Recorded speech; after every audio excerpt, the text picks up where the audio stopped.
গত 25শে অগস্ট আমার পিসি শাশুড়ির জন্মদিন উপলক্ষে ইলিশ মাছের একটা স্পেশাল রেসিপি ট্রাই করা হয়েছিল, যার নাম হচ্ছে ইলিশ মাছের বেলাদুর।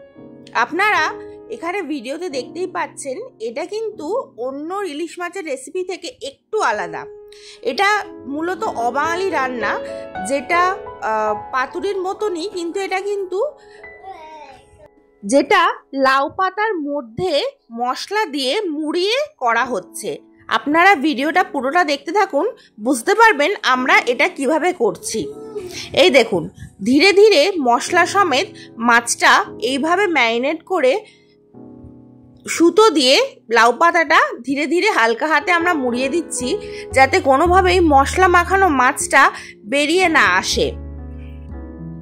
যে মিক্সচারটা পেস্টটা আপনারা দেখছেন, সেটা পেঁয়াজ, লঙ্কা, আদা, একটু সামান্য তেঁতুল, চিনি, নুন, এই সব ব্যালেন্স করেই দেওয়া আছে। ফ্লেভারটা বেসিক্যালি টক মিষ্টি ঝাল হয়, পাতুরির থেকে অনেকটাই আলাদা। আপনারা যদি এই রেসিপিটা জানেন, তাহলে আমাকে কমেন্টে লিখে জানাবেন এটা আপনারা কি নামে জানেন। অবশ্যই টেস্টটা কিন্তু সেইভাবেই ব্যালেন্স করতে হচ্ছে, যেটা পুরোটাই ফ্লেভারফুল হয়।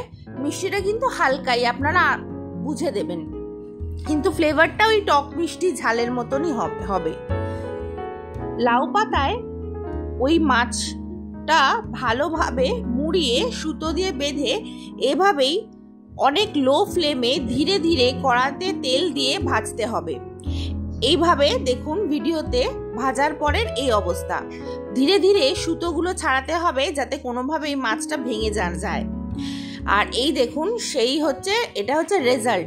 কি সুন্দর মশলা মাখানো একটা মাছ আপনাদের সামনে উপস্থিত হয়েছে। লাউ পাতার মোড়ানো যেহেতু, তাই লাউ পাতাটাও খাওয়া যাবে।